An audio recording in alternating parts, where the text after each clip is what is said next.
The alarm goes off before sunrise, and before their feet even touch the floor, millions of Americans are already exhausted. Not sleepy, not simply a little tired, but deeply, strangely drained in a way that coffee no longer fixes. They wake up with heavy eyes, foggy thoughts, a tight chest, an aching body, and a feeling that somehow the day has already defeated them before it has even begun. What is happening to the human body? Why are so many people living in the most technologically advanced society in history, yet feeling biologically weaker than ever? And perhaps the most uncomfortable question of all, what if this exhaustion is not normal? What if the human body is quietly sending an emergency signal and modern life has trained people to ignore it? Because something strange is happening in America right now. People are sleeping longer, but feeling less rested. Consuming more caffeine, but having less energy. Using more productivity tools while struggling to focus for even a few minutes at a time. And beneath all of this, scientists are beginning to uncover a disturbing possibility. The modern environment may be exhausting the human nervous system in ways the brain was never designed to handle. If you enjoy science-based health documentaries that reveal what is really happening inside the human body, take a moment to like this video, subscribe to the channel, and join us for more deep explorations into health, biology, sleep, aging, and the hidden forces shaping modern life. Because tonight, we are going far beyond the simple idea of being tired. We are going to explore why exhaustion has become one of the defining human experiences of modern America. And the deeper we look, the stranger the picture becomes. A few decades ago, constant fatigue was usually seen as a warning sign. Something was wrong. Maybe a person was sick. Maybe they were overworked. Maybe they needed recovery. Today, exhaustion has become a personality trait. People joke about it online. They brag about surviving on 4 hours of sleep. Energy drinks are consumed like water. Coffee has become less of a beverage and more of a survival tool. Walk into almost any office in America early in the morning and you will see the same ritual. Heavy eyes, forced smiles, large cups of caffeine, people trying to convince themselves they are awake. But many are not truly awake at all. They are operating in a state researchers sometimes describe as functional exhaustion, a condition where the body continues moving while the brain and nervous system slowly begin running on emergency reserves. And this is where the story becomes more complicated, because not all tiredness is the same. A person can feel sleepy, a person can feel mentally burned out, a person can feel emotionally numb, a person can suffer from chronic fatigue even after resting. These are not identical experiences. Sleepiness is the biological pressure to sleep. Burnout is cognitive and emotional overload. Chronic fatigue can involve immune dysfunction, inflammation, hormones, or metabolism. And emotional exhaustion often comes from prolonged psychological stress. But in modern America, these different forms of exhaustion are beginning to overlap. People are carrying mental stress into their sleep. They are carrying emotional stress into their digestion. They are carrying workplace anxiety into their nervous systems. And over time, the body stops recovering properly. The numbers are startling. Public health data has repeatedly shown that large portions of the American population regularly fail to get enough quality sleep. Obesity rates continue rising. Sedentary lifestyles have become increasingly common. Anxiety and depression levels remain historically high. At the same time, many Americans report feeling persistently fatigued during the day. Not occasionally, constantly. And here's what makes this situation especially dangerous. Human beings are remarkably adaptable. People can normalize almost anything if exposed to it long enough, including exhaustion. A person who has been tired for 10 years may no longer remember what genuine energy feels like. Their baseline changes. Brain fog becomes normal. Afternoon crashes become normal. Low motivation becomes normal. Emotional numbness becomes normal. Even waking up exhausted every morning becomes normal. But biology does not care about normalization. The body still keeps score. Every hour of poor sleep, every spike of stress hormones, every ultra-processed meal, every night staring into artificial light, every moment of chronic anxiety, the body records all of it, quietly, and eventually, the consequences begin to surface. Sometimes it appears as burnout, sometimes as weight gain, sometimes as depression, sometimes as chronic disease. And sometimes it appears simply as a person saying, "I don't know why, but I'm always tired." That sentence has become almost universal in America. Listen carefully in conversations with coworkers, friends, parents, students, healthcare workers, office employees, delivery drivers, teachers, and even teenagers. Many say the exact same thing: "I'm exhausted." But exhaustion itself is not the real mystery. The real mystery is why modern life seems to be generating exhaustion faster than the human body can recover from it. This is where scientists studying stress physiology, sleep biology, metabolism, and neuroscience begin connecting pieces of a much larger puzzle. And one of the most important clues may be hidden in a biological system most people rarely think about. Energy is not simply about motivation, it is chemistry. Every heartbeat, every thought, every muscle contraction, every emotional response depends on microscopic energy production happening inside cells. Tiny structures called mitochondria generate much of the energy the body uses to survive. But these systems are deeply sensitive to stress. Poor sleep can affect them. Inflammation can affect them. Blood sugar instability can affect them. Psychological stress can affect them. Even loneliness may affect them. In other words, exhaustion is not merely in your head. It can become embedded throughout the entire body. And yet modern culture often treats fatigue as weakness. People are told to push harder, drink more caffeine, wake up earlier, work longer, stay productive. But what happens when the system itself is overloaded? What happens when the human organism is being pushed beyond the rhythms it evolved to handle? Because the human brain did not evolve for endless notifications. It did not evolve for constant financial stress. It did not evolve for artificial light at midnight. It did not evolve for sitting indoors all day staring at glowing screens while consuming ultra-processed food under chronic psychological pressure. And still, millions of people live this way every single day. There's another strange pattern emerging as well. Many exhausted people are not physically inactive because they are lazy. They are inactive because exhaustion itself drains motivation. And then inactivity creates even lower energy. A vicious cycle begins. The more fatigued the body becomes, the harder recovery starts to feel. This is one reason modern exhaustion can become so emotionally devastating. People begin blaming themselves. They think they lack discipline. They think they are weak. They think something is wrong with their character. But what if many of these people are actually experiencing the predictable biological consequences of modern living? That possibility changes everything, because it reframes exhaustion not as failure, but as information, a signal, a warning. And the deeper researchers investigate modern fatigue, the more evidence they uncover that the human nervous system may be under levels of stimulation and stress unlike anything in human history. Which leads to an even more unsettling question. If exhaustion is now becoming normal, what happens next? What happens to memory, mood, metabolism, relationships, attention spans, immune systems, and emotional resilience when entire populations live in a permanently drained state? And perhaps even more importantly, can the human body recover once this process begins? Because hidden beneath the exhaustion epidemic is another story entirely, a story involving the brain itself. A brain trapped inside an environment it may never have evolved to survive. For most of human history, silence was normal. Darkness was normal. Stillness was normal. Waiting was normal. The human brain evolved in small tribes surrounded by forests, rivers, weather, firelight, and predictable cycles of sunrise and sleep. But now imagine taking that same ancient nervous system and dropping it into modern America.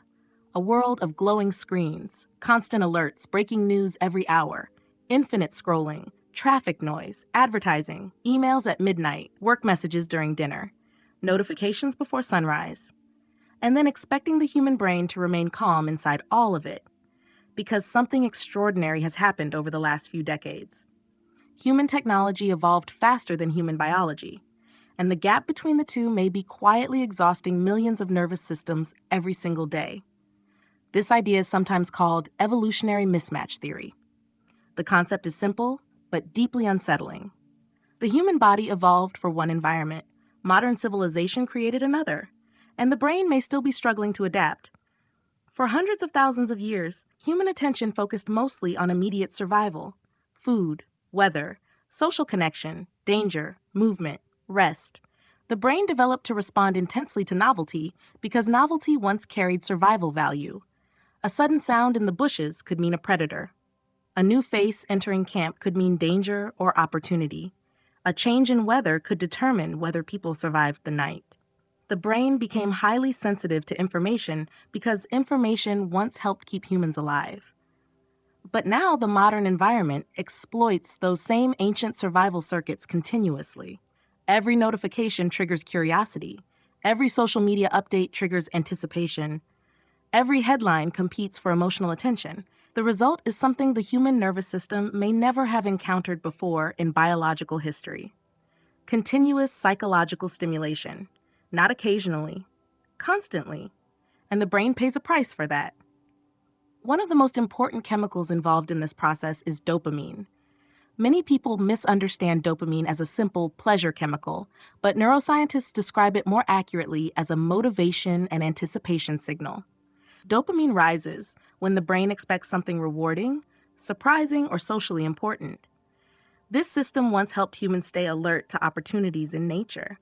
But smartphones, apps, and modern digital platforms now stimulate dopamine pathways at extraordinary frequency. A single hour online can expose the brain to more novelty than ancient humans might have encountered in weeks. New messages, new videos, new opinions, new emotional reactions, new social comparisons, new fears, new rewards, and the brain keeps chasing the next signal. This is why many people feel compelled to check their phones without even realizing it. Sometimes every few minutes, sometimes every few seconds. Not because they consciously choose to, but because the brain has been trained into compulsive anticipation loops. And here is where things become dangerous. Dopamine itself is not the problem. The problem is overstimulation without recovery. The nervous system was designed for cycles, effort and rest, stress and recovery, attention and silence. But modern life increasingly removes the recovery phase. Many Americans now live inside what researchers sometimes call an always-on environment. The workday no longer truly ends. Messages continue after hours. News never stops. Social media never sleeps. Even moments that once allowed mental recovery have become filled with stimulation. Waiting in line used to mean brief stillness. Now it means scrolling. Riding an elevator used to mean silence. Now it means checking notifications. Lying in bed once allowed the brain to slow down before sleep. Now millions stare into bright screens while absorbing emotional information seconds before unconsciousness, and the brain never fully disengages. This creates another major problem: attention fragmentation. The human prefrontal cortex, the region heavily involved in decision-making, focus, emotional regulation, and complex thinking, performs best under sustained attention. But modern environments constantly interrupt that process.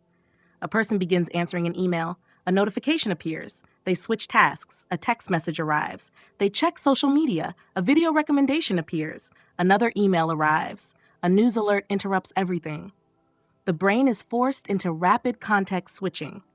And although many people believe they are multitasking efficiently, neuroscience suggests something very different is happening. The brain is not truly performing multiple complex tasks simultaneously. Instead, it is rapidly shifting attention back and forth. Each switch consumes cognitive energy. Over time, this creates mental fatigue.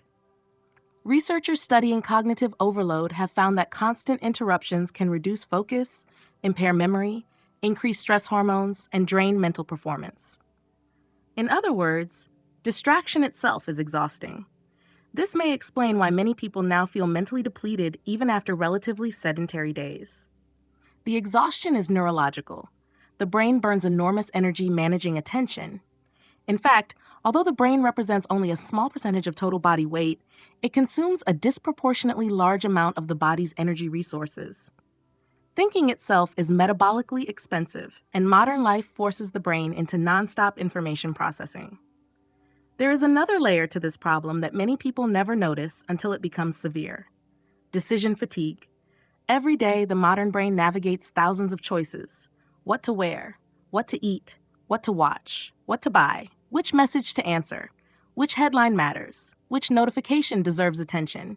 Even small decisions consume mental resources. The prefrontal cortex acts like a biological control center, constantly evaluating options, suppressing impulses, and regulating behavior.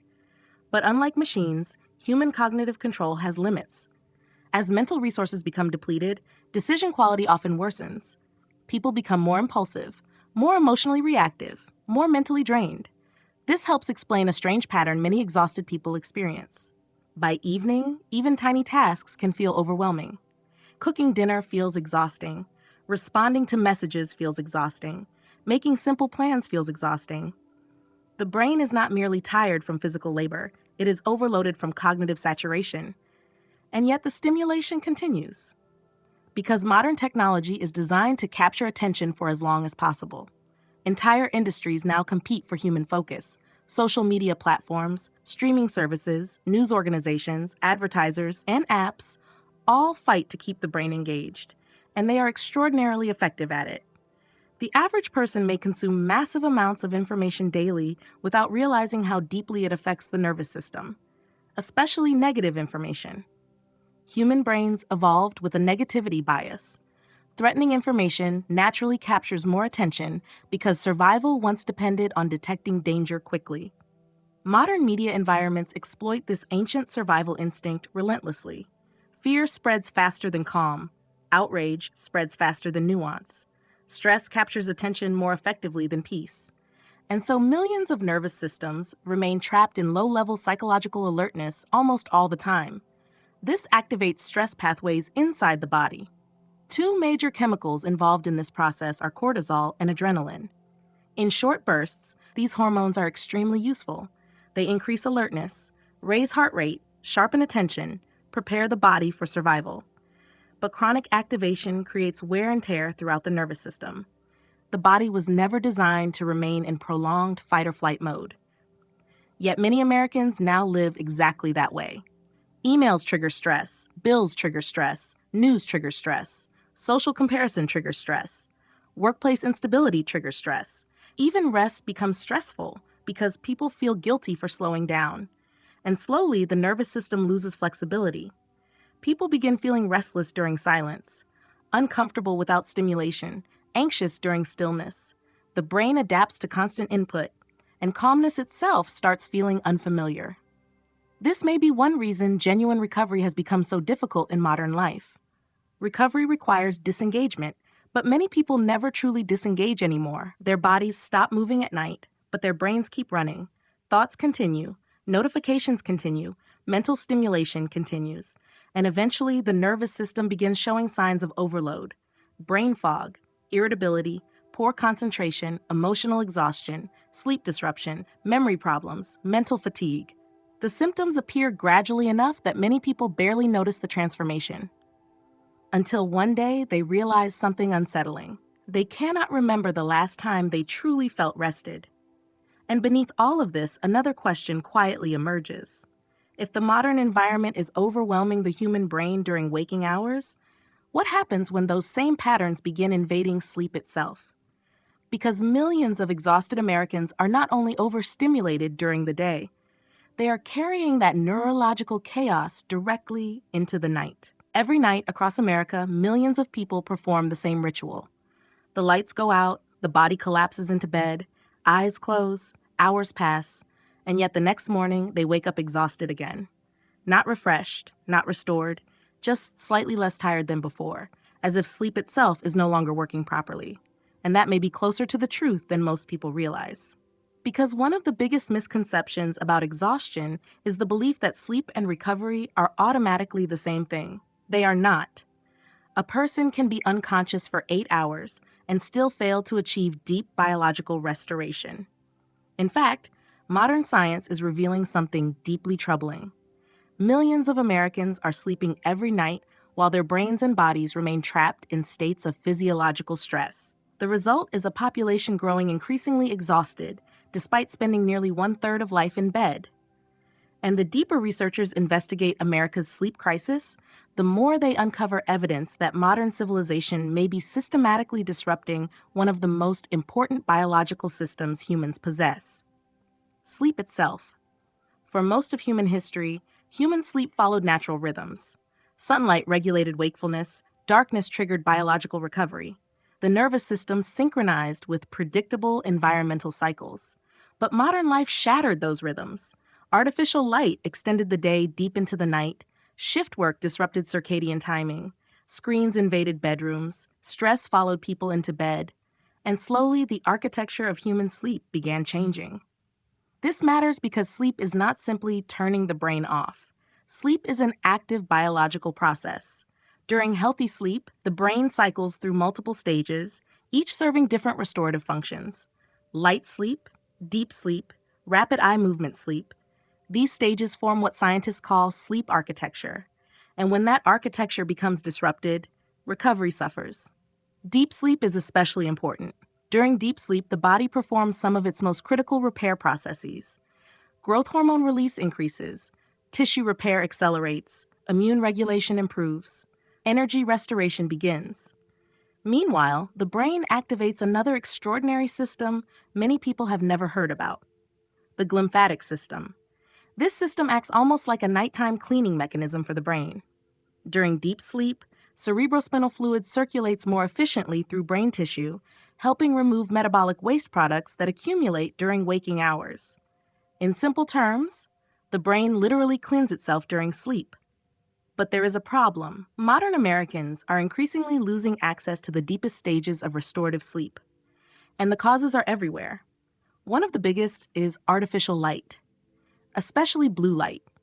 For hundreds of thousands of years, sunset signaled the human brain that nighttime had arrived. Darkness triggered rising melatonin production, one of the hormones involved in regulating sleep timing. But smartphones, televisions, tablets, laptops, and bright LED lighting now expose the brain to artificial daylight late into the night. The brain becomes confused. Biologically, the nervous system interprets blue light as a signal that daytime is still happening. Melatonin release becomes delayed, circadian rhythms shift, and sleep quality declines. This is why many people feel strangely awake while scrolling late at night, even when their bodies are exhausted. The screen is stimulating ancient biological systems designed to respond to light as environmental information, and yet the effects go beyond simple sleep delay. Late-night scrolling also overstimulates the brain emotionally. A person may consume political outrage, social comparison, stressful news, emotional videos, financial anxiety, or workplace messages moments before sleep. The nervous system remains activated long after the phone is finally set down. The body enters bed physically tired, but neurologically alert. And this creates one of the most destructive patterns in modern life. People become simultaneously exhausted and overstimulated. Their bodies beg for recovery. Their brains refuse to slow down. Many Americans now describe lying in bed with racing thoughts, emotional tension, or mental restlessness, even after physically draining days. The nervous system struggles to transition into genuine recovery mode. And over time, sleep debt begins accumulating. Not just fewer hours of sleep, poorer quality sleep, fragmented sleep, incomplete recovery. This distinction is crucial because sleeping longer does not automatically guarantee better restoration. Someone can remain in lighter stages of sleep most of the night while failing to achieve sufficient deep sleep or rapid eye movement sleep. And the consequences begin appearing everywhere: brain fog, mood instability, poor memory, reduced focus, weakened immunity, increased appetite, hormonal imbalance, fatigue that no amount of caffeine fully fixes. But another hidden factor may be contributing even more than most people realize: sleep apnea, one of the most underdiagnosed causes of chronic exhaustion in America. Sleep apnea occurs when breathing repeatedly stops or becomes restricted during sleep, sometimes dozens or even hundreds of times per night. Many people experiencing it have no idea it is happening. They simply wake up exhausted every morning and assume they are bad sleepers. But the body experiences something far more serious. Every interruption in breathing can reduce oxygen levels and trigger stress responses inside the nervous system. The brain partially awakens repeatedly throughout the night to restore breathing. As a result, sleep becomes fragmented and shallow. The person may technically remain in bed for 8 hours, yet their brain never fully enters sustained restorative sleep cycles. And here's where another dangerous cycle appears. Obesity significantly increases the risk of sleep apnea, but poor sleep itself also increases the risk of weight gain. The relationship works both ways. Sleep deprivation alters hunger hormones like ghrelin and leptin. People become hungrier. Cravings intensify. Blood sugar regulation worsens. Exhausted individuals also tend to move less and rely more heavily on ultra-processed foods and caffeine for temporary energy. This creates a metabolic feedback loop. Poor sleep increases weight gain. Weight gain worsens sleep quality. Sleep quality further damages metabolism, and millions become trapped inside the cycle without understanding why their energy keeps collapsing. Alcohol creates another hidden problem. Many people believe alcohol helps them sleep because it causes drowsiness. But sedation is not the same as restorative sleep. Alcohol disrupts sleep architecture. It suppresses certain stages of sleep while increasing nighttime awakenings and fragmenting recovery cycles. A person may fall asleep faster after drinking, yet wake up less restored the next morning. The nervous system never achieves full quality recovery. And perhaps the most alarming part of America's sleep crisis is how normalized these symptoms have become. People joke about insomnia. They joke about surviving on coffee. They joke about waking up exhausted. But biologically, chronic sleep disruption affects nearly every major system in the body. Immune function weakens, emotional regulation deteriorates, stress hormones rise, inflammation increases, cognitive performance declines. Even pain sensitivity can increase under chronic sleep deprivation. The brain becomes less resilient. Emotionally, this creates another dangerous effect. Everything feels harder, stress feels heavier, problems feel larger, motivation weakens, patience decreases. Because the exhausted brain processes reality differently.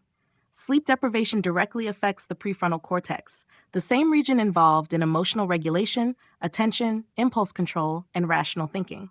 At the same time, emotional centers like the amygdala may become more reactive.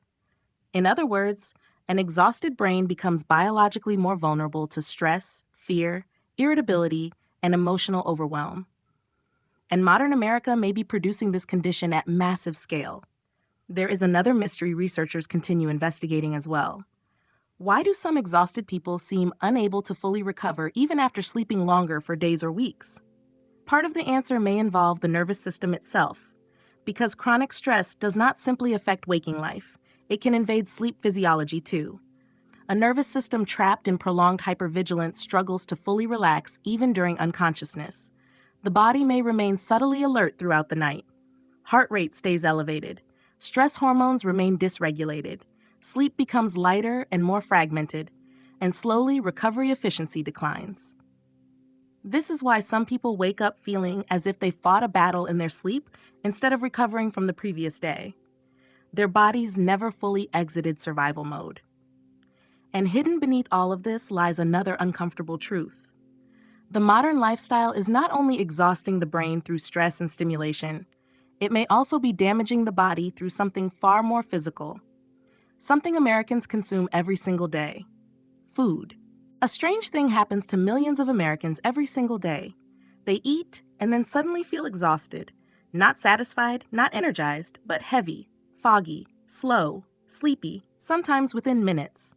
A large lunch is followed by mental collapse. Fast food creates a brief burst of stimulation, then an overwhelming crash. Sugary snacks seem to wake people up temporarily before draining them even harder later. And most people assume this is normal. But the human body was never designed to function this way. Because hidden beneath America's exhaustion epidemic is another massive biological force quietly reshaping human energy from the inside out. Food. Or more specifically, ultra-processed food. Modern America is flooded with products engineered for convenience, shelf life, hyperpalatability, and instant reward. But many of these foods interact with the human body in ways ancient biology may never have evolved to handle. And the consequences reach far beyond weight gain. They may directly affect energy production itself. To understand why, it helps to begin with one of the body's primary fuel systems: glucose metabolism. Every cell in the body requires energy, especially the brain. One major energy source is glucose, a form of sugar circulating in the bloodstream. Under healthy conditions, the body carefully regulates blood sugar levels to provide relatively stable energy throughout the day. But ultra-processed foods often disrupt this balance dramatically. Many modern foods contain combinations of refined carbohydrates, added sugars, industrial fats, flavor enhancers, and low-fiber ingredients that digest extremely quickly. The result is rapid glucose absorption. Blood sugar spikes upward. At first, this can feel stimulating. The brain suddenly receives fast fuel. Dopamine pathways activate. Energy temporarily rises. But the body immediately recognizes the surge as a metabolic problem that must be controlled. So the pancreas releases insulin. Insulin acts like a biological traffic controller, helping move glucose out of the bloodstream and into cells. And when blood sugar spikes aggressively, insulin often rises aggressively too. This creates what many researchers describe as a blood sugar roller coaster. Rapid rise, rapid fall. The crash that follows can feel brutal. Fatigue, brain fog, irritability, sleepiness, more cravings, especially cravings for more sugar. This is one reason ultra-processed foods can become psychologically addictive. The brain begins chasing repeated cycles of quick stimulation followed by energy collapse, and modern food environments make this cycle almost impossible to escape. Sugary coffee in the morning, processed snacks during work, fast food during stress, desserts at night. Many people spend years unknowingly training their metabolism into instability, and over time, something even more dangerous may begin happening. Insulin resistance. Under constant exposure to elevated insulin, cells may gradually become less responsive to its signals. The body compensates by producing even more insulin. Blood sugar regulation worsens. Energy crashes become more severe. Fatigue intensifies.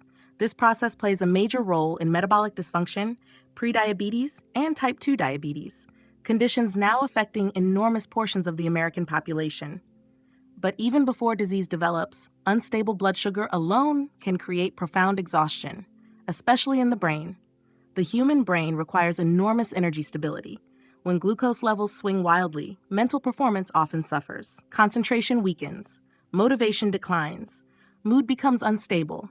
And yet many exhausted people blame themselves rather than recognizing the metabolic chaos happening inside their bodies.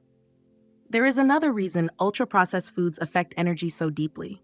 Many are calorie-rich, but nutrient-poor.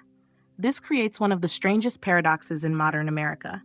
People can become simultaneously overfed and undernourished.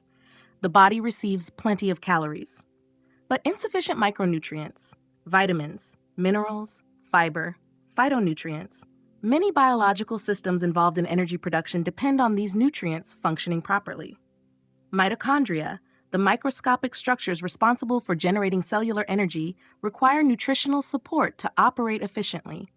Deficiencies in magnesium, iron, B vitamins, and other nutrients can contribute to fatigue, weakness, and reduced metabolic efficiency. And yet, ultra-processed diets often crowd out nutrient-dense foods entirely.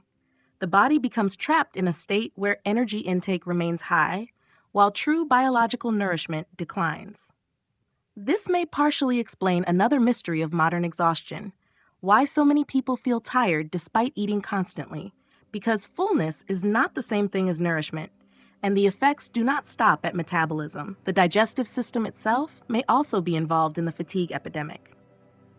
Inside the human gut lives a vast ecosystem of microorganisms known as the gut microbiome. Trillions of bacteria influence digestion, immunity, inflammation, mood, and even aspects of brain function. Researchers increasingly describe the gut and brain as deeply interconnected systems, sometimes called the gut-brain axis. And modern diets appear capable of disrupting this relationship dramatically. Highly processed foods, excessive sugar intake, low fiber consumption, and chronic dietary imbalance may alter microbial diversity inside the gut. Certain beneficial bacteria decline. Inflammatory patterns may increase. Digestive health worsens. And astonishingly, these changes may influence mental energy and emotional regulation as well. Some scientists now believe chronic inflammation originating partly in the gut may contribute to fatigue, depression, and cognitive dysfunction, which leads to another critical concept: inflammation. Inflammation itself is not inherently bad. Short-term inflammation helps the body heal injuries and fight infections. But chronic low-grade inflammation is different. It acts more like a slow biological fire smoldering beneath multiple body systems simultaneously. And many ultra-processed foods appear capable of contributing to inflammatory pathways inside the body. Excessive sugar, highly refined carbohydrates, industrial food additives, poor quality fats. Over time, Chronic inflammation may interfere with insulin signaling, vascular function, immune regulation, and even brain health. Some researchers suspect it may also contribute to the profound fatigue many people experience daily. Because the immune system consumes enormous energy when inflammatory activity remains elevated, the body behaves almost as if it is constantly fighting an invisible battle. And perhaps it is.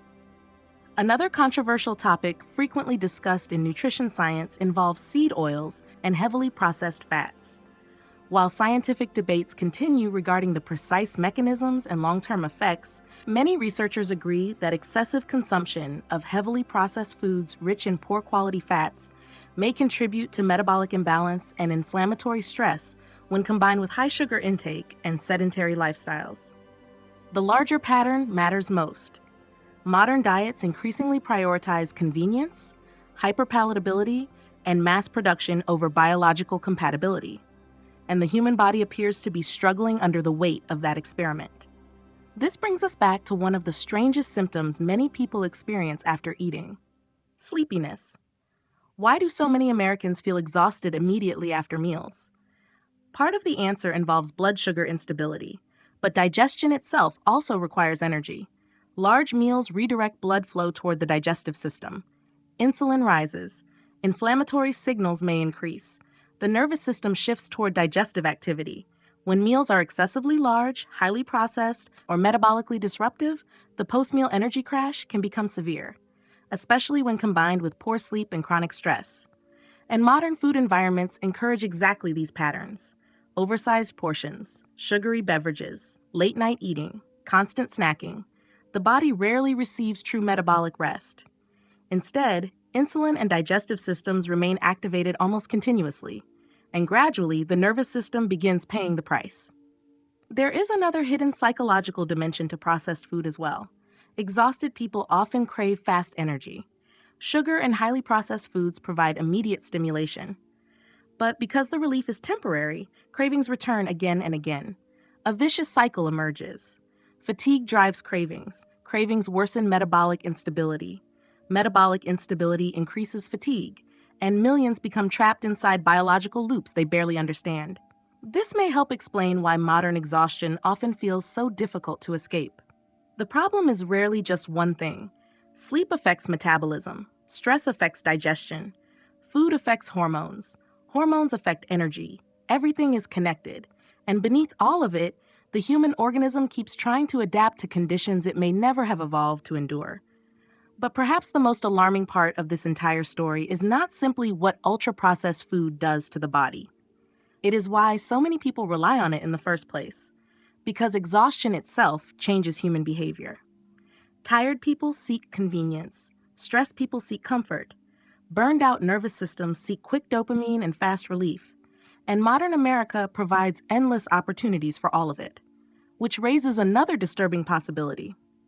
What if the exhaustion epidemic is not only being fueled by poor sleep and overstimulated brains, but also by a society placing the human nervous system under nonstop stress every single day? There is a type of exhaustion that sleep alone cannot fix. A person can rest all weekend and still feel drained on Monday morning. They can take vacations, yet return home emotionally numb. They can sit still for hours, while their nervous system feels as if it has been running nonstop for years. Because some forms of fatigue are not caused by physical activity. They are caused by sustained psychological pressure. And modern America may be generating that pressure at levels the human body was never designed to endure. Bills, debt, rent, healthcare costs, job insecurity, social comparison, political instability, economic uncertainty. Even people who appear outwardly functional may be carrying enormous invisible stress inside their nervous systems every single day. And eventually, the body begins translating psychological stress into biological exhaustion. This is one of the most important ideas modern neuroscience and stress physiology have revealed. The brain does not sharply separate emotional threats from physical threats. To ancient human biology, uncertainty itself could mean danger. Isolation could mean danger. Resource scarcity could mean danger. Social rejection could mean danger. So the nervous system evolved powerful survival mechanisms designed to protect the organism during threatening situations. One of the central systems involved is called the HPA axis. the hypothalamic pituitary adrenal axis. This system acts like a communication network between the brain and the body during stress. When the brain perceives danger, signals travel through this axis, eventually triggering the release of stress hormones like cortisol and adrenaline. In short-term emergencies, this system is incredibly useful. Heart rate increases, alertness sharpens, energy mobilizes rapidly. The body prepares for survival. But the modern problem is not short-term stress. It is chronic stress, persistent stress, stress with no clear ending, and the human nervous system struggles profoundly under those conditions. Because unlike ancient humans fleeing predators for a few minutes, many modern Americans remain psychologically activated for months, years, sometimes decades. A stressful email arrives before breakfast. Traffic raises stress hormones during the commute. Workplace pressure continues all day. Financial anxiety follows people home at night. Then news headlines trigger more fear. Social media triggers comparison. Economic uncertainty triggers hypervigilance. The body rarely receives a true signal that danger has ended, and slowly, survival mode becomes permanent. This creates something researchers sometimes describe as nervous system hypervigilance, a state where the brain remains excessively alert even during moments that should feel safe. The nervous system becomes trained to anticipate stress constantly. People start checking phones compulsively. Sleep becomes lighter. Relaxation feels difficult. Minor problems trigger disproportionate emotional reactions. The brain adapts to chronic threat exposure, and the consequences extend far beyond mood. Because cortisol affects nearly every major system in the human body. In healthy patterns, cortisol follows a natural rhythm. It rises in the morning to help promote wakefulness and alertness, then gradually declines later in the day as the body prepares for rest. But chronic stress can dysregulate this rhythm. Some people experience persistently elevated cortisol. Others experience abnormal fluctuations. Over time, the body's stress response systems begin losing balance. This may contribute to one of the strangest experiences exhausted people often describe, feeling simultaneously tired and wired. Exhausted but unable to relax, drained but mentally restless. The nervous system remains partially trapped in fight or flight mode, and this has enormous effects on sleep. The body struggles to enter deep restorative states when the brain perceives unresolved danger. Heart rate may remain elevated. Stress hormones stay active. Thoughts continue racing.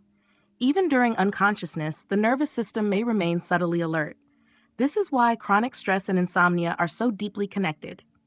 The body cannot fully recover while remaining biologically defensive. But stress damages far more than sleep. It affects immunity too. In short bursts, stress can temporarily enhance certain immune responses, but chronic cortisol exposure tends to dysregulate immunity over time. Inflammation patterns change. Immune resilience weakens. Recovery efficiency declines. Researchers increasingly suspect that long-term stress contributes to numerous chronic health problems through these pathways, and exhaustion is often one of the earliest warning signs.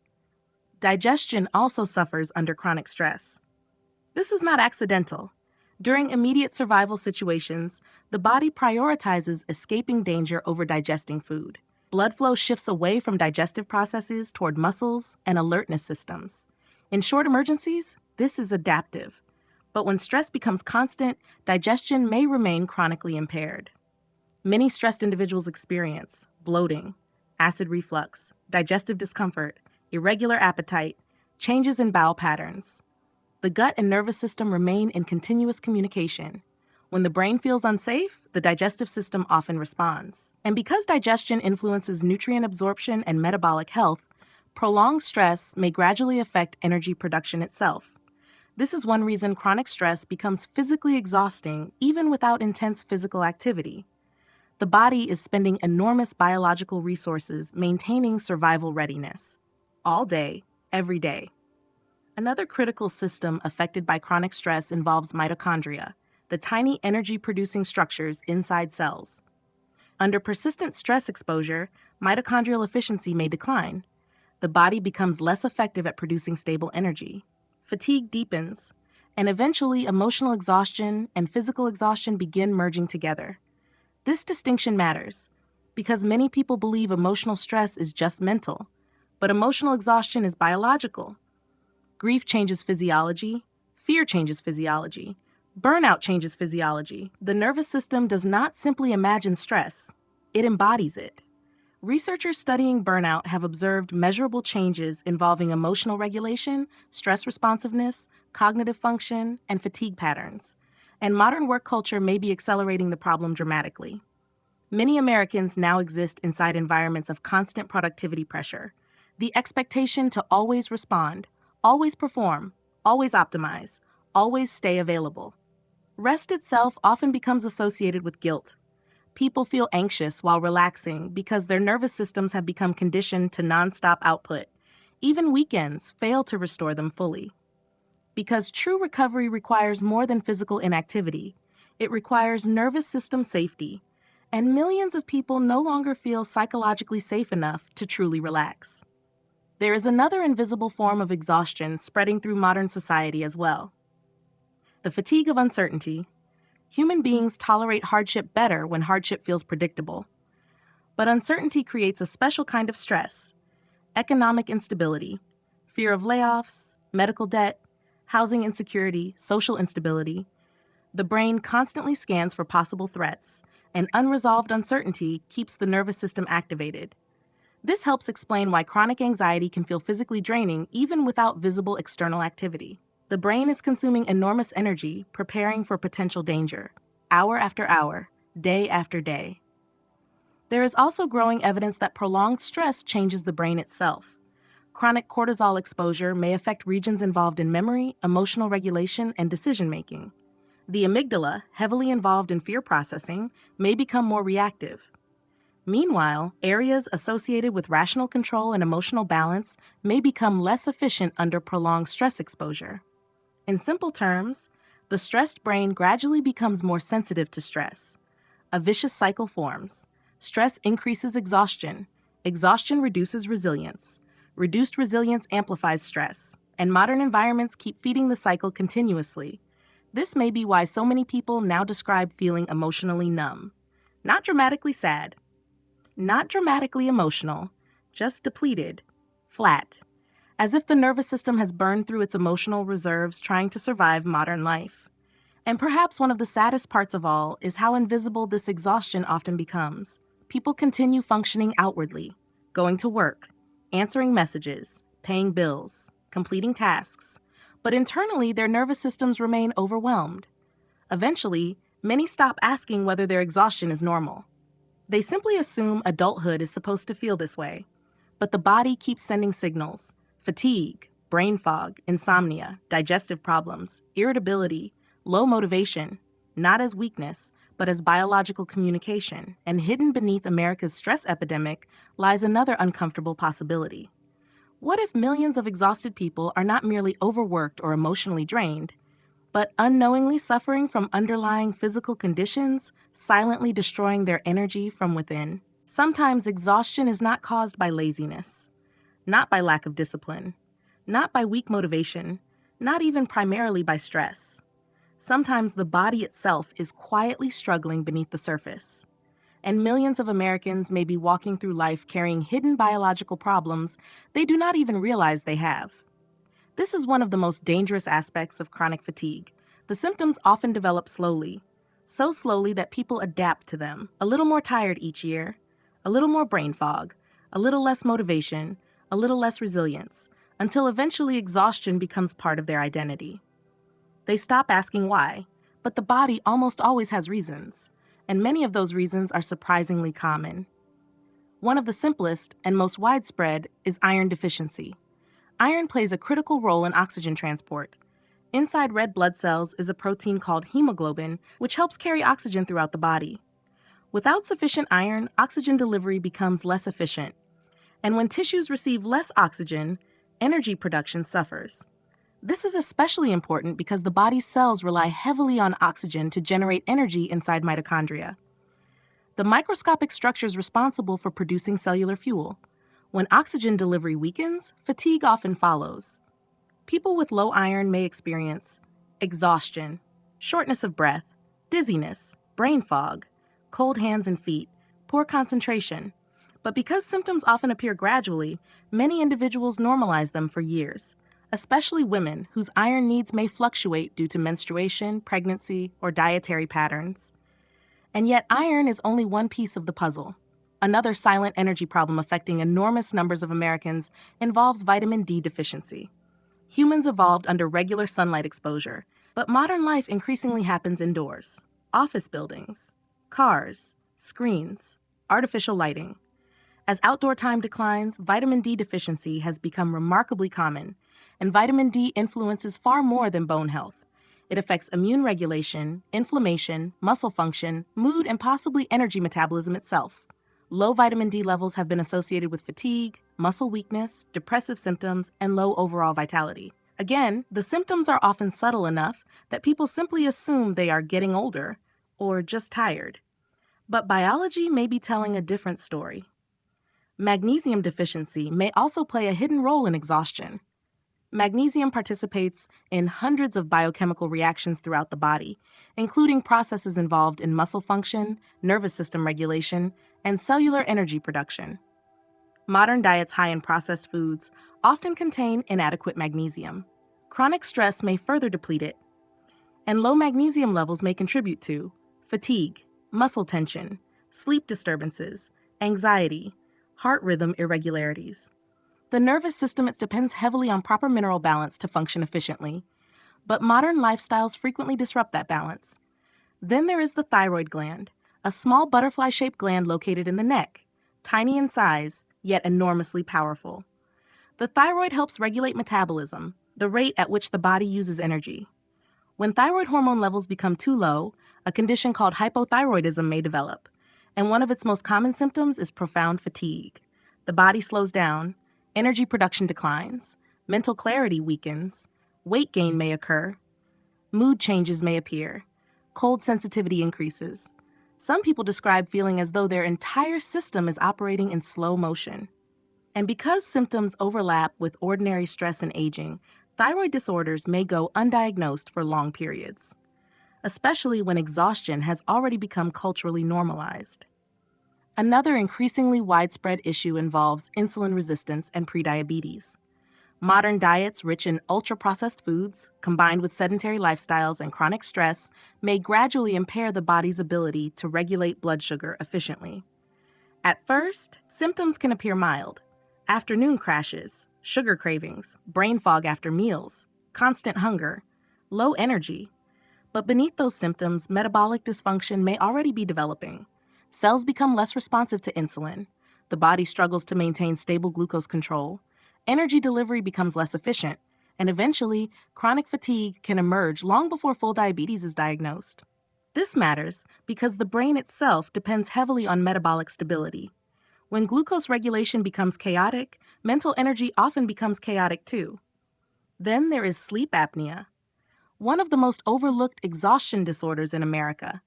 Many people suffering from sleep apnea have no idea they stop breathing repeatedly during sleep. They simply wake up exhausted every morning. No matter how long they stayed in bed, the brain experiences repeated oxygen disruptions throughout the night. Stress responses activate continuously. Deep restorative sleep becomes fragmented. And slowly, severe fatigue begins dominating waking life. Some individuals with untreated sleep apnea feel tired for years before receiving diagnosis. They assume their exhaustion is normal, aging, stress, or overwork. Meanwhile, their nervous systems remain trapped in nightly physiological distress. Another mysterious contributor to chronic fatigue emerged dramatically in recent years: long COVID.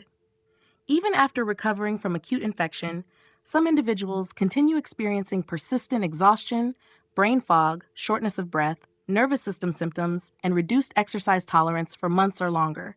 Researchers are still investigating the precise mechanisms, but many suspect lingering inflammation, immune dysregulation, vascular changes, and mitochondrial dysfunction may all play roles. And this introduces another critical concept: chronic inflammation. Inflammation is not always visible. A person can appear outwardly functional, while inflammatory activity quietly affects tissues, metabolism, immune signaling, and nervous system function internally. Some researchers now believe chronic low-grade inflammation may contribute significantly to fatigue disorders, because inflammation itself consumes energy. The immune system becomes metabolically expensive when activated persistently. The body behaves almost as if it is continuously fighting something, and sometimes it is. Autoimmune diseases provide another example. In autoimmune conditions, the immune system mistakenly attacks parts of the body itself. These disorders can affect joints, organs, connective tissue, nerves, hormones, and multiple body systems simultaneously. And fatigue is often one of the most debilitating symptoms. Not ordinary tiredness, deep exhaustion, the kind that sleep may barely touch. People with autoimmune disorders often describe feeling as though their entire bodies are weighed down internally. Again, because symptoms fluctuate and overlap with everyday stress, diagnosis may take years. Which points toward another major issue in America's exhaustion crisis. Many people ignore symptoms for incredibly long periods, partly because modern culture encourages people to push through discomfort. Keep working, keep functioning, keep producing. Fatigue becomes minimized unless it becomes catastrophic. Another reason is that chronic exhaustion develops gradually enough that people lose perspective. They forget what healthy energy actually feels like. A person who has spent 10 years tired may no longer realize how abnormal their condition truly is. And then there is the complicated overlap between depression and fatigue. Depression is not simply sadness. For many individuals, it feels more like depletion.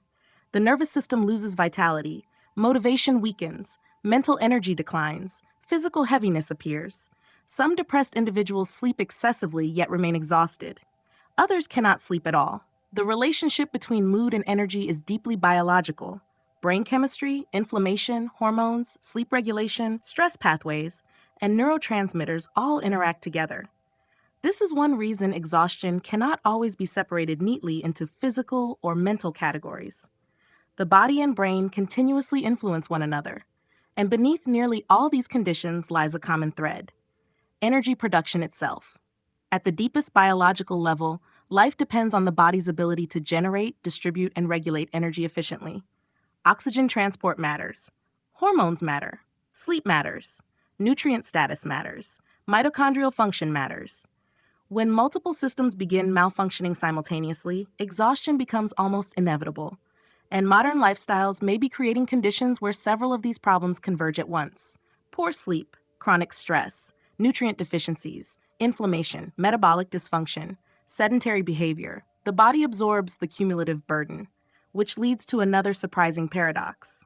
Many exhausted people believe they need more rest, but in some cases, the body may actually be suffering from the opposite problem entirely.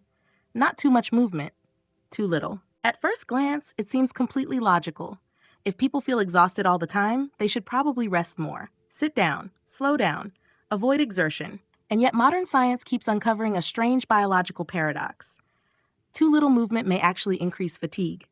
The human body evolved for motion, for walking long distances, climbing, carrying, exploring, hunting, building. Movement was not separate from survival. Movement was survival. But modern America has created an environment where physical movement is becoming increasingly optional, and the human body may be paying a devastating energetic price for that shift. For millions of people, daily life now happens almost entirely while sitting.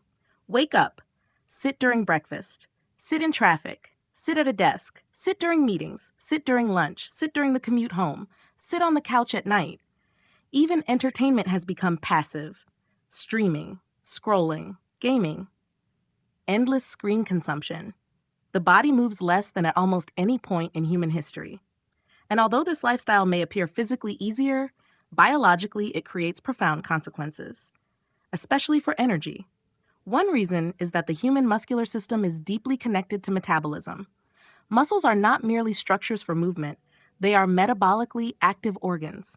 They help regulate blood sugar, circulation, hormonal signaling, and energy utilization throughout the body. When muscles remain inactive for prolonged periods, metabolic efficiency begins declining. Blood sugar regulation worsens, circulation slows, mitochondrial function weakens, and eventually fatigue begins increasing. This creates one of the most confusing experiences many sedentary individuals report. The less they move, the less energy they seem to have, because the body gradually adapts to inactivity. Cardiovascular fitness declines, muscle efficiency declines, oxygen utilization declines. Even small physical tasks can begin feeling unusually draining. Climbing stairs becomes exhausting. Walking long distances feels difficult. Mental focus weakens during sedentary days. And many people mistakenly interpret this as evidence they need even more rest. But often the body is actually becoming deconditioned. This is especially important in the age of remote work. Working from home eliminated movement many people once performed automatically. Walking to parking lots, walking through office buildings, moving between meetings, commuting. Now entire workdays may happen within a few feet of the same chair. Some individuals spend nearly all waking hours indoors with minimal physical movement, and the body notices, because circulation itself depends heavily on movement. The cardiovascular system delivers oxygen and nutrients throughout the body, but prolonged sitting reduces muscular contractions that normally help support healthy blood flow. Over time, sluggish circulation may contribute to feelings of heaviness, lethargy, and mental fatigue. The brain is especially sensitive to this. It consumes enormous amounts of oxygen relative to its size. When circulation and cardiovascular efficiency decline, mental performance may suffer too. This helps explain why movement often improves thinking. Many people notice clearer thoughts while walking, better creativity during exercise, improved mood after physical activity. These experiences are not imaginary. Movement changes brain physiology. Walking increases blood flow. Oxygen delivery improves. Neurochemical activity shifts. The nervous system becomes more energized. Researchers studying cognitive function increasingly recognize the deep connection between movement and mental clarity. The human brain may function best not during complete stillness, but during regular physical activity. This connection becomes even more fascinating at the cellular level. Inside muscles are mitochondria, the tiny structures responsible for generating usable energy, sometimes called the power plants of cells. And exercise appears to directly influence mitochondrial health. One of the body's remarkable adaptations to regular physical activity is increased mitochondrial density. In simple terms, the body builds greater energy-producing capacity in response to movement demands. The more consistently muscles are used, the more efficiently they can generate energy. But inactivity produces the opposite effect. Mitochondrial efficiency may decline. Energy production weakens. Fatigue increases. This is one reason exercise often creates energy rather than draining it long-term. Initially, physical activity requires effort, but over time, the body adapts by improving its ability to produce and utilize energy efficiently. The cardiovascular system strengthens, muscles become metabolically healthier, oxygen delivery improves, and the nervous system often becomes more resilient to stress. This brings us to another important concept: VO2 efficiency. VO2 refers to the body's ability to utilize oxygen during physical activity. Higher efficiency generally reflects stronger cardiovascular and metabolic function.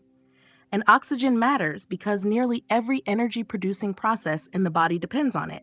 Without efficient oxygen delivery and utilization, fatigue develops faster. The modern sedentary lifestyle gradually weakens this entire system. The body becomes less efficient at extracting and using oxygen. Even mild exertion feels exhausting. Many sedentary individuals unknowingly enter a downward spiral. Fatigue reduces activity. Reduced activity lowers fitness. Lower fitness increases fatigue, and the cycle deepens year after year. But movement affects more than muscles and oxygen. It strongly influences blood sugar regulation too. Muscles act like major storage and utilization sites for glucose. During physical activity, muscles absorb glucose more efficiently from the bloodstream. This improves insulin sensitivity and metabolic stability. Inactivity does the opposite. Blood sugar regulation worsens. Insulin resistance may increase. Energy crashes become more common, which means sedentary behavior may contribute directly to the exhaustion patterns already spreading through modern America. Poor sleep, ultra-processed food, chronic stress, now layered with physical inactivity. The body absorbs all of it simultaneously. And perhaps most surprisingly, movement itself may help regulate emotional stress too. Exercise influences neurotransmitters associated with mood and motivation. It can reduce stress hormone activity over time. Some researchers believe regular movement acts almost like a biological signal of safety to the nervous system. From an evolutionary perspective, healthy movement often meant survival capability. The organism was functioning effectively. But chronic stillness may subtly reinforce feelings of stagnation, both physically and psychologically. This may help explain another strange modern phenomenon. Many exhausted people feel mentally trapped as well as physically tired. They feel stuck, and often their environments reinforce that state continuously. Hours indoors, minimal sunlight, minimal movement, constant screen exposure. The nervous system becomes increasingly disconnected from the rhythms human biology evolved around: movement, light, variation, exploration. Instead, the body remains frozen in artificial environments for enormous portions of life. And while technology made work physically easier in many ways, it may also have unintentionally removed critical forms of biological stimulation the human organism still needs. There is another subtle effect of inactivity that researchers continue studying: inflammation. Regular moderate movement appears capable of supporting healthier inflammatory regulation in the body. Meanwhile, prolonged inactivity may contribute to inflammatory dysfunction over time. Again, the body seems designed for motion, not endless stillness. But modern exhaustion creates a painful contradiction. The more tired people become, the harder movement feels. A person already struggling with fatigue may dread exercise. And if they attempt intense exercise too aggressively, they may feel temporarily worse. This often convinces them their body cannot handle movement. But in many cases, gradual, consistent activity, especially walking, may be one of the most biologically restorative behaviors available to the human nervous system. Walking is especially interesting because humans evolved specifically for it. Long-distance walking shaped human anatomy, metabolism, circulation, and brain function over evolutionary time.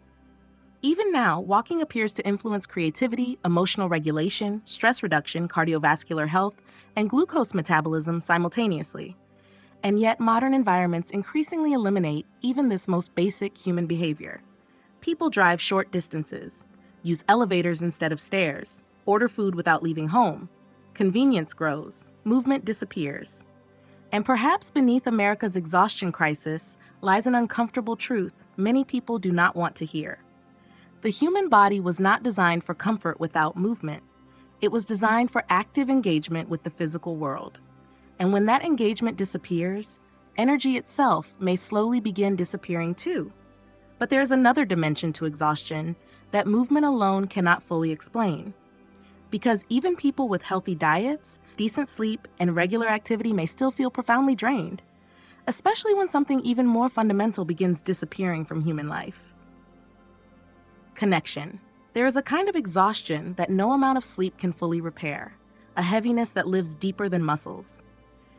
People describe it in strange ways. I feel drained around everyone. I don't know why I'm so tired all the time. I just feel emotionally empty. And often, beneath those words, there is something many modern Americans rarely talk about openly: loneliness. Not simply being alone, but feeling disconnected, unseen, emotionally unsupported, separated from meaningful human closeness. And modern science is beginning to reveal something extraordinary about this experience. Loneliness is not only emotional, it is biological. The human nervous system evolved inside tribes. For most of human history, survival depended on close social connection. Humans hunted together, slept near one another, raised children collectively, shared danger collectively. The brain evolved expecting regular human presence and emotional bonding.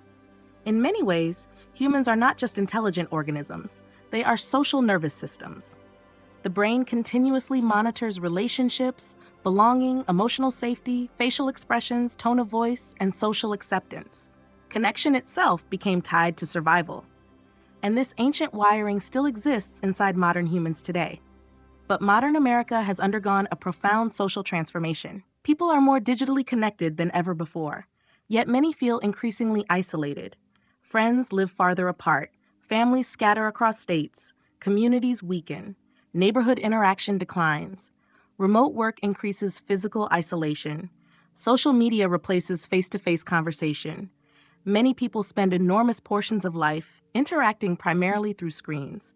And beneath the surface, the nervous system may interpret this disconnection as danger. Because from an evolutionary perspective, isolation once carried serious survival risk. A human separated from the tribe was vulnerable. So the brain develops systems that respond intensely to social disconnection. This is why loneliness can feel physically painful. The nervous system reacts to emotional isolation with real biological stress responses, and over time, those responses may become exhausting. Researchers studying social neuroscience have found that chronic loneliness correlates with increased stress hormone activity, changes in immune function, inflammation, sleep disruption, and even increased risk for various health problems. In simple terms, the lonely body often behaves like a stressed body, and stress consumes energy.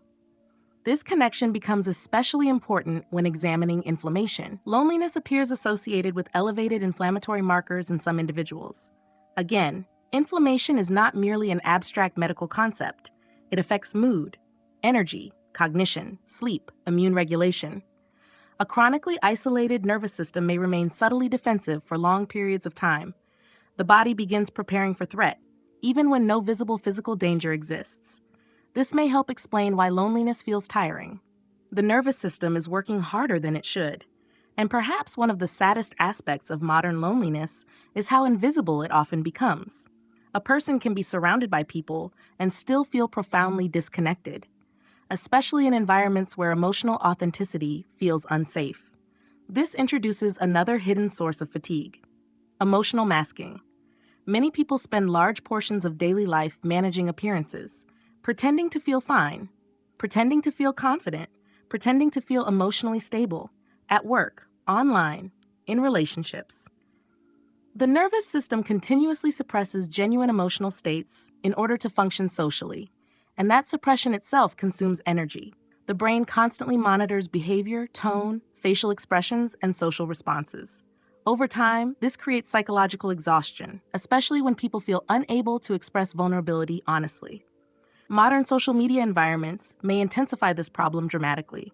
Platforms designed for connection sometimes produce deeper comparison and isolation instead. People consume endless streams of curated lives: filtered happiness, filtered success, filtered beauty, filtered confidence. Meanwhile, many are privately struggling with exhaustion, anxiety, depression, financial pressure, or emotional emptiness. This gap between external appearance and internal reality can become emotionally draining. The nervous system feels increasingly disconnected from genuine human bonding.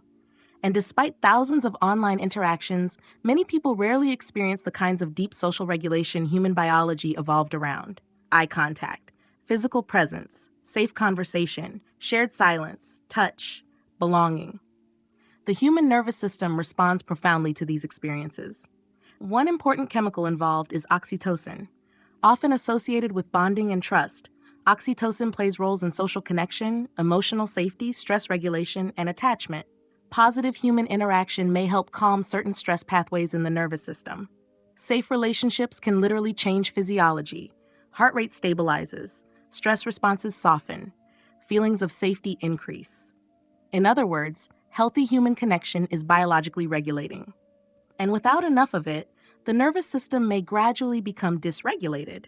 This becomes especially dangerous when combined with modern stress culture. A person may already be sleep deprived, overstimulated, nutritionally imbalanced, sedentary. Then loneliness adds another layer of nervous system strain. The cumulative burden becomes enormous. And perhaps this is one reason exhaustion feels so widespread now. People are not merely physically tired. Many are socially depleted. There is also growing evidence that loneliness affects mental health in profound ways. Depression and isolation often reinforce one another. Exhausted individuals withdraw socially. Withdrawal increases loneliness. Loneliness increases stress and depressive symptoms. The cycle deepens. Over time, emotional numbness may begin replacing connection altogether. Some individuals stop seeking closeness because maintaining relationships itself feels exhausting. Others become trapped in patterns of passive digital consumption instead of active human engagement. Hours disappear online while the nervous system remains emotionally undernourished. And the body notices, because human beings may require social nourishment almost as deeply as physical nourishment. Another disturbing shift in modern America involves the decline of community structures. Previous generations often experienced more regular interaction through neighborhoods, religious communities, local organizations, extended families, and shared public spaces. Modern life increasingly fragments those structures. People move frequently, work remotely, spend more time indoors, interact more digitally than physically. The result is a society where many individuals experience prolonged emotional isolation without fully recognizing it. And chronic isolation appears capable of altering the nervous system over time. Researchers studying social pain have found that the brain often processes social rejection and physical pain using overlapping neural pathways. This means emotional disconnection may not merely feel bad psychologically. It may activate real biological distress systems. Again, the exhausted nervous system responds. Stress hormones rise. Inflammation may increase. Sleep quality worsens. Energy declines. Even immune function appears sensitive to social isolation. Some researchers believe loneliness may contribute to increased vulnerability to illness, partly through stress-related immune dysregulation. The body behaves differently when it feels socially unsupported, and perhaps this reveals something deeply important about human biology. Humans were never designed to function as isolated machines. The nervous system evolved expecting connection, not constant comparison, not endless digital stimulation, not emotional suppression, real connection. And yet modern environments increasingly replace community with convenience. Food delivery replaces gathering, streaming replaces shared experiences, texting replaces conversation, algorithms replace neighborhoods. The world becomes more connected technologically, while many individuals feel more disconnected emotionally, which raises another uncomfortable question. If loneliness itself can physically exhaust the body, then what happens when entire populations begin living in prolonged states of social disconnection? What happens to attention spans, mood, immunity, motivation, hope? Because perhaps the exhaustion epidemic is not only about sleep, food, stress, or inactivity. Perhaps many nervous systems are quietly starving for something even more ancient: human closeness. And beneath all of this, another biological force may be shaping energy levels in ways millions of Americans barely understand: hormones, the invisible chemical messengers capable of influencing nearly every aspect of human vitality. There are moments when the human body seems to change almost overnight. A person who once felt energetic suddenly struggles to get through the day. Motivation fades, recovery slows, sleep worsens, mental sharpness declines. And often people blame themselves. They assume they are becoming lazy, undisciplined, emotionally weak. But hidden beneath the surface, something far more biological may be happening. Their hormones may be changing. And in modern America, growing numbers of people appear to be living with hormonal imbalances, capable of affecting nearly every aspect of energy, mood, metabolism, and vitality. The endocrine system is one of the body's most complex communication networks. Tiny glands release hormones that travel throughout the bloodstream, carrying instructions to organs, tissues, muscles, the brain, and metabolic systems. These chemical messengers help regulate sleep, appetite, stress response, mood, sexual function, metabolism, energy production. When hormonal systems become disrupted, exhaustion often follows.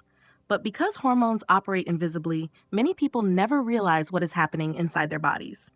One of the most discussed hormonal shifts in recent years involves testosterone decline in men.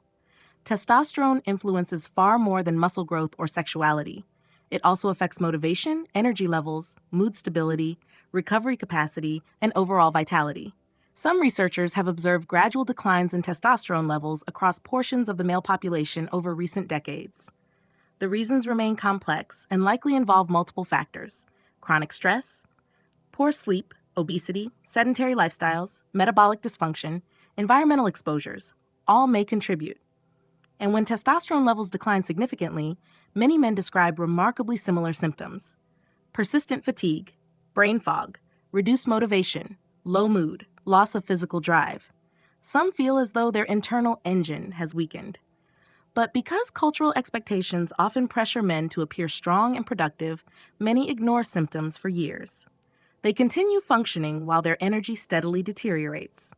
At the same time, many women experience hormonal exhaustion in ways modern society frequently overlooks. Female hormonal systems are extraordinarily dynamic. Hormones fluctuate naturally across menstrual cycles, pregnancy, postpartum periods, and menopause. And these transitions can strongly influence energy regulation, sleep quality, mood, and nervous system function. Yet many women reporting severe fatigue are often dismissed as simply stressed, emotional, or overworked, even when underlying hormonal shifts may be playing major roles. Menopause is one powerful example. As estrogen and progesterone levels change, many women experience sleep disruption, hot flashes, mood instability, brain fog, profound fatigue. Some describe feeling as though their bodies suddenly operate differently than they did for decades. And because menopause often overlaps with career stress, caregiving responsibilities, aging parents, and chronic sleep deprivation, the cumulative exhaustion can become overwhelming. But hormones rarely function independently. They interact continuously with stress physiology. This is where cortisol becomes critically important again, the stress hormone deeply involved in survival responses. Under healthy conditions, cortisol follows natural rhythms that help regulate wakefulness, metabolism, inflammation, and energy balance. But chronic stress disrupts those rhythms, and prolonged cortisol dysregulation may interfere with multiple hormonal systems simultaneously. The body prioritizes survival over long-term restoration. In evolutionary terms, this makes sense. If the brain perceives ongoing danger, energy shifts toward immediate survival processes rather than reproductive or restorative functions. But in modern environments, psychological stress often remains chronic. The body stays trapped in biological defense mode, and over time, hormone production and regulation may suffer. One especially important relationship involves cortisol and testosterone. These systems influence one another. Chronic stress and persistently elevated cortisol may suppress testosterone production over time. This creates another vicious cycle. Stress lowers recovery capacity. Lower recovery increases fatigue. Fatigue reduces resilience to stress, and the nervous system gradually becomes less stable. Sleep deprivation makes this situation even worse. Many people underestimate how strongly sleep influences hormone production. Some of the body's most important hormonal processes occur during deep restorative sleep. Testosterone production, growth hormone release, metabolic regulation, and nervous system recovery all depend heavily on high-quality sleep cycles. But modern Americans increasingly experience fragmented, insufficient, or low-quality sleep, and the endocrine system notices. Even relatively short periods of poor sleep may affect hormonal balance. Appetite regulation changes, stress hormones rise, insulin sensitivity worsens, recovery declines.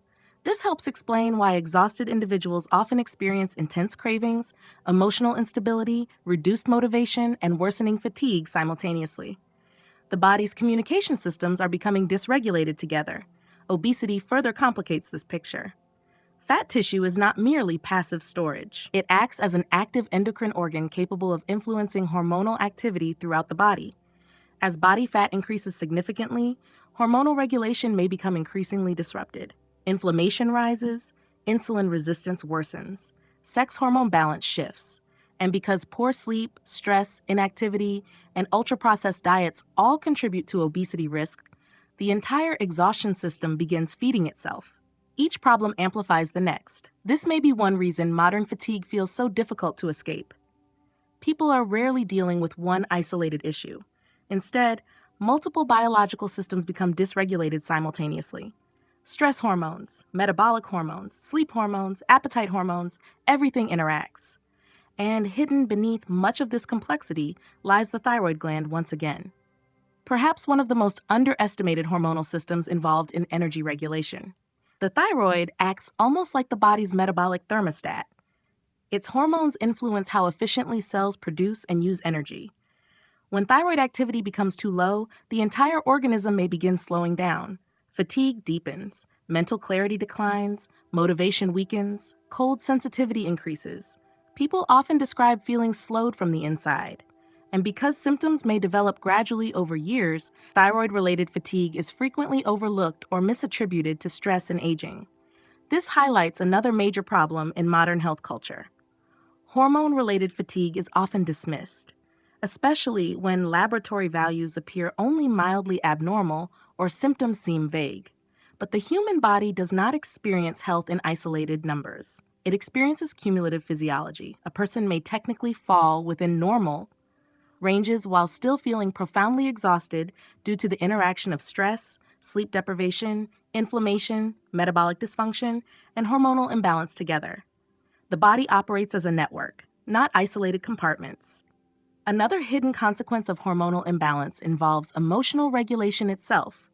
Hormones strongly influence neurotransmitters, sleep architecture, stress responsiveness, appetite, and mood. When hormonal systems destabilize, people may feel emotionally different long before they understand why. More anxious, less resilient, more irritable, less motivated. And because modern culture often treats emotional exhaustion as purely psychological, the biological dimension remains underrecognized.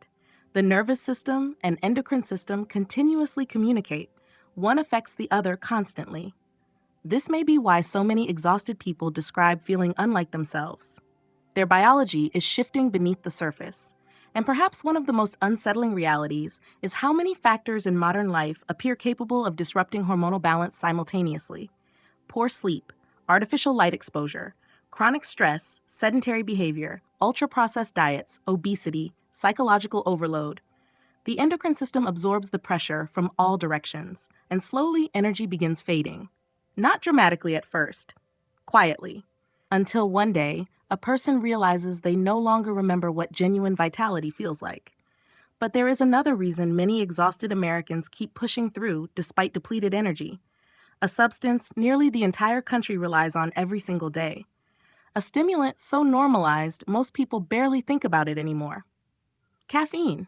Every morning across America, a ritual begins.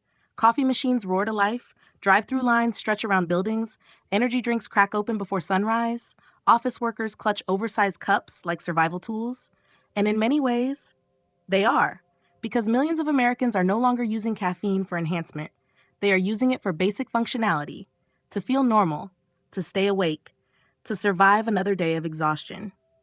Modern America runs on stimulants. Coffee has become cultural identity. Energy drinks have become lifestyle products. Productivity itself has become chemically assisted. And yet, beneath this massive dependence lies a deeply uncomfortable possibility. What if caffeine is not solving the exhaustion crisis at all? What if it is only helping people temporarily outrun it? To understand why, it helps to examine what caffeine actually does inside the brain. Many people imagine caffeine creates energy, but biologically, that is not exactly true. Caffeine does not generate new energy. Instead, it interferes with the brain's perception of fatigue.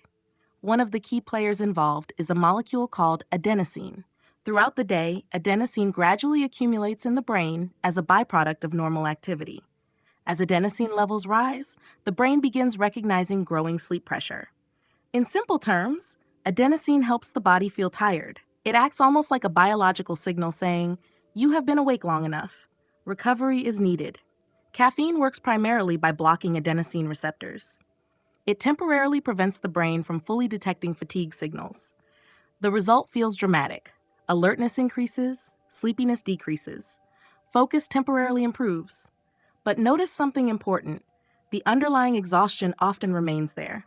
Caffeine simply changes the brain's ability to perceive it temporarily. This is why many researchers describe caffeine as creating the illusion of energy rather than true biological restoration. The body may still be sleep deprived, stressed, inflamed, metabolically unstable.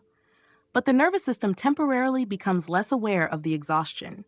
And for overwhelmed modern lifestyles, that effect can feel irresistible, especially because caffeine also influences dopamine pathways. Dopamine is heavily involved in motivation, reward, anticipation, and drive. Caffeine may increase dopamine signaling indirectly, contributing to feelings of stimulation, improved mood, and increased mental momentum.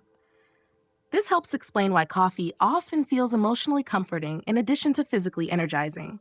The brain begins associating caffeine with relief, relief from fatigue, relief from low mood, relief from stress, relief from burnout.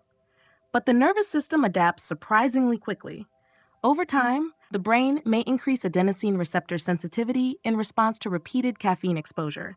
This means larger amounts of caffeine may become necessary to achieve the same stimulating effects. Tolerance develops, and slowly a dependency cycle can emerge. People no longer drink caffeine to feel energized. They drink it simply to avoid feeling worse. Without caffeine, headaches appear, brain fog intensifies, fatigue crashes harder, mood worsens. Because the nervous system has adjusted around chronic stimulation.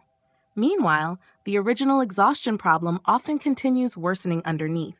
Sleep deprivation accumulates, stress remains unresolved, metabolic dysfunction progresses. This creates what some experts describe as energy debt. The body keeps borrowing alertness from the future without fully repaying recovery. And eventually, the nervous system begins struggling under the weight of that debt. This may explain why so many heavy caffeine users experience crashes later in the day. The stimulation wears off, adenosine activity rebounds, fatigue floods back into awareness, sometimes even harder than before. This often triggers another cycle: more coffee, more sugar, more stimulation. And modern food environments make these combinations extremely common. Sugary coffee drinks, energy drinks loaded with caffeine and sweeteners, ultra-processed snacks paired with stimulants. The nervous system becomes trapped inside repeated highs and crashes. Blood sugar spikes, stress hormones rise, energy temporarily surges, then collapse follows. And because exhausted brains crave fast relief, the cycle reinforces itself psychologically and biologically. This is not accidental. The human brain evolved to prioritize quick access energy during perceived survival stress. When exhausted, people naturally crave calorie-dense foods and stimulants because the brain interprets fatigue as a potential threat to survival capacity. Sugar provides rapid glucose. Caffeine suppresses fatigue signals. Together, they create powerful short-term relief. But long-term, the body often pays a price. Sleep quality worsens, stress hormones remain elevated, nervous system recovery declines, especially when caffeine consumption extends later into the day. Many people underestimate how long caffeine remains active in the body. Even afternoon caffeine may still affect sleep physiology hours later. A person may technically fall asleep, yet experience lighter, less restorative sleep architecture. This creates another dangerous loop. Poor sleep increases fatigue. Fatigue increases caffeine dependence. Caffeine further disrupts sleep quality. The cycle deepens, and eventually, some individuals begin living almost entirely through artificial stimulation. Wake up exhausted. Use caffeine to function. Crash later. Repeat tomorrow. Meanwhile, the body's deeper biological needs remain unresolved. This raises an important question. Why has stimulant dependence become so widespread in modern America specifically? Part of the answer involves culture. American productivity culture often rewards overwork while treating exhaustion as weakness. People are expected to stay productive regardless of sleep, stress, emotional state, or biological limits. Caffeine becomes a socially acceptable method of overriding human fatigue signals. Instead of asking, why is the body exhausted? Modern culture often asks, how can exhaustion be temporarily suppressed? This difference matters enormously. Because fatigue itself is not the enemy. Fatigue is information. The nervous system communicates through symptoms. Sleepiness may signal sleep deprivation. Brain fog may signal overload. Energy crashes may signal metabolic instability. But stimulants can partially mask these warnings. And when symptoms are continuously overridden rather than understood, underlying problems may quietly worsen. Chronic sleep deprivation progresses, burnout deepens, hormonal imbalance intensifies, metabolic dysfunction advances, all while outward functionality appears temporarily maintained. This is one reason some researchers worry modern society has normalized chronic nervous system overstimulation. People consume stimulants to survive lifestyles already damaging their biology. Then those same lifestyles create even greater exhaustion. The cycle feeds itself. There is another subtle effect of chronic stimulant use as well. True rest can begin feeling emotionally uncomfortable. A constantly stimulated nervous system may struggle with stillness. Silence feels strange. Slower pacing feels unproductive. Relaxation creates anxiety. The brain becomes conditioned toward perpetual activation, and eventually, many individuals no longer remember what naturally stable energy actually feels like. Only stimulation or collapse. But perhaps the most dangerous aspect of America's caffeine dependence is not the coffee itself. Moderate caffeine use is not inherently harmful for many people. The real danger may be what widespread stimulant dependence reveals about the society underneath it. A civilization where millions of people feel too exhausted to function without chemical assistance. A civilization where biological recovery increasingly loses against productivity demands. a civilization teaching human beings to override their own warning signals instead of listening to them. And yet, despite all of this, the human body remains remarkably adaptable. Even exhausted nervous systems can often begin recovering when given the right conditions. The question is whether modern humans are willing to change those conditions before the exhaustion becomes permanent. For a long time, many exhausted Americans believed something inside them was broken. They blamed themselves. They blamed aging, lack of motivation, weak discipline, bad genetics. But what if much of the exhaustion epidemic is not a permanent failure of the human body, but an adaptive response to environments the nervous system was never designed to handle? Because one of the most important discoveries in modern neuroscience is this: the brain and body remain changeable. Even after years of chronic stress, poor sleep, overstimulation, metabolic dysfunction, and emotional exhaustion, the nervous system still possesses an extraordinary ability to adapt. This ability is called neuroplasticity. The brain continuously rewires itself in response to behavior, environment, repetition, stress, recovery, movement, sleep, and emotional experience, which means exhaustion patterns can sometimes be reversed. Not instantly, not magically, but gradually. The body wants to heal far more than most people realize. The problem is that modern lifestyles often block the conditions recovery requires. And perhaps the most important place recovery begins is sleep. Not merely more sleep, better sleep, true restorative sleep.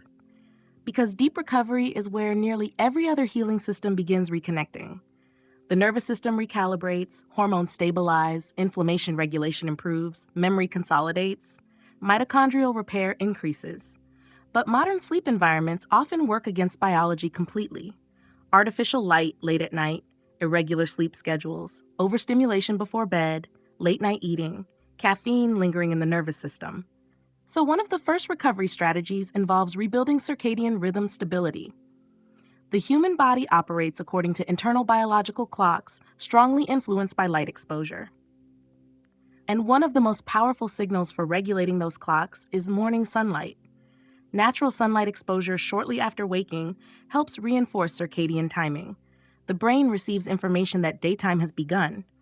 Cortisol rhythms synchronize more effectively. Melatonin timing improves later at night. Sleep-wake stability strengthens.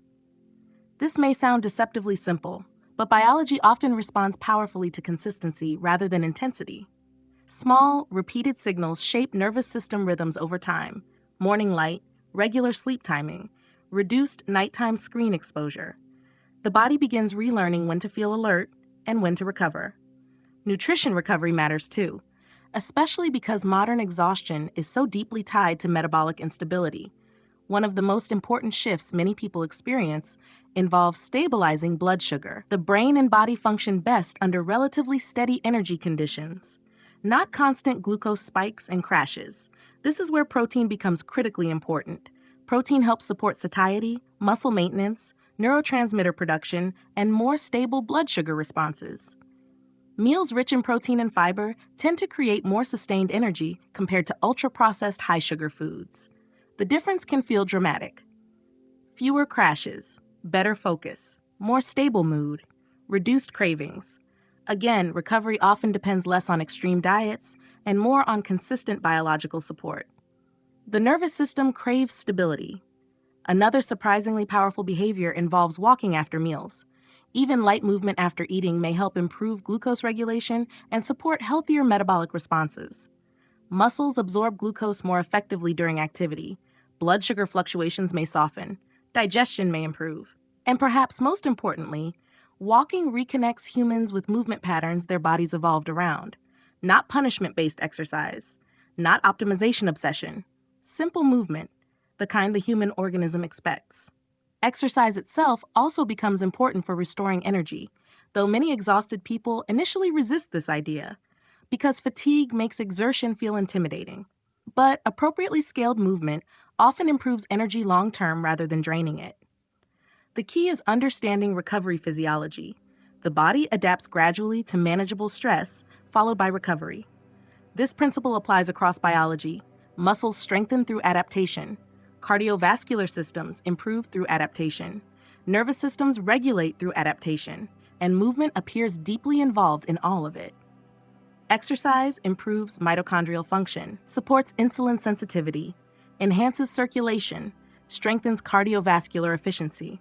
It also affects mood-regulating neurotransmitters and stress response systems. Some individuals experience significant emotional relief simply from restoring regular physical activity. Not because exercise fixes life problems, but because movement changes physiology. The body begins functioning more like the organism it evolved to be. Stress reduction matters just as much. Not merely thinking positively, but teaching the nervous system genuine safety again. This becomes increasingly difficult in environments built around constant stimulation and psychological pressure, which is why many recovery strategies now focus directly on nervous system regulation. One simple example is breathing. Most people never think about breathing patterns unless something goes wrong. But breathing directly influences the autonomic nervous system. Slow, controlled breathing may help activate parasympathetic pathways associated with calm, recovery, and restoration. The body interprets slower breathing as a signal that immediate danger may be decreasing. Heart rate softens. Muscle tension reduces. Stress physiology begins shifting. This is not mystical. It is biological. And modern humans spend enormous portions of life breathing in patterns associated with stress without realizing it. Shallow breathing, rapid breathing, tension breathing. The nervous system absorbs those signals continuously. Learning how to slow physiological activation becomes an important part of recovery, especially because exhausted individuals often remain trapped in chronic hypervigilance. Even rest does not feel restful. The body never fully powers down. Another critical recovery factor involves social connection. Humans regulate emotionally through safe relationships.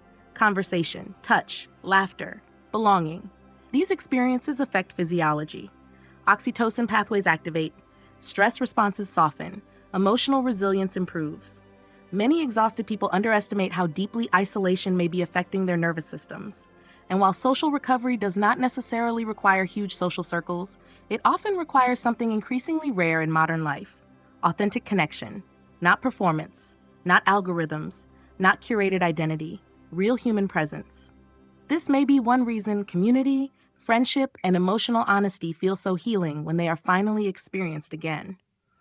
The nervous system recognizes safety. There is another important lesson emerging from behavioral neuroscience as well. Extreme health trends often fail long-term because exhausted brains struggle with massive, unsustainable change. The nervous system responds better to consistency than chaos. Small habits repeated consistently may reshape biology more effectively than dramatic temporary transformations. 10 minutes of walking daily, regular bedtime routines, morning sunlight exposure, slightly better nutrition choices, reduced screen stimulation before sleep. These changes appear small, but repeated over weeks and months, they begin reshaping physiology. The brain adapts, hormones adapt, metabolism adapts, recovery accumulates gradually.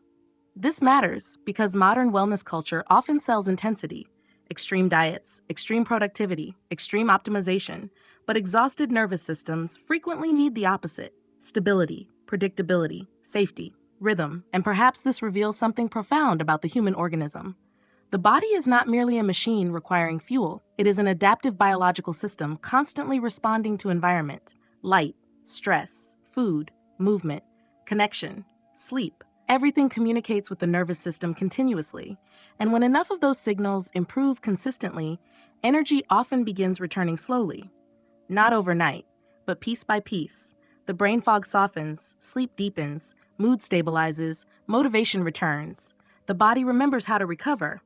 Which raises one final question. If modern exhaustion is partly the result of civilization drifting away from human biology, then what happens next? Can modern society continue functioning this way indefinitely? Or is widespread exhaustion becoming a warning signal about the future of human life itself? For most of human history, exhaustion had clear causes: hunger, cold, physical labor, disease, war. The body became tired because survival required enormous physical effort. But modern exhaustion feels different. People are surrounded by convenience, yet increasingly depleted.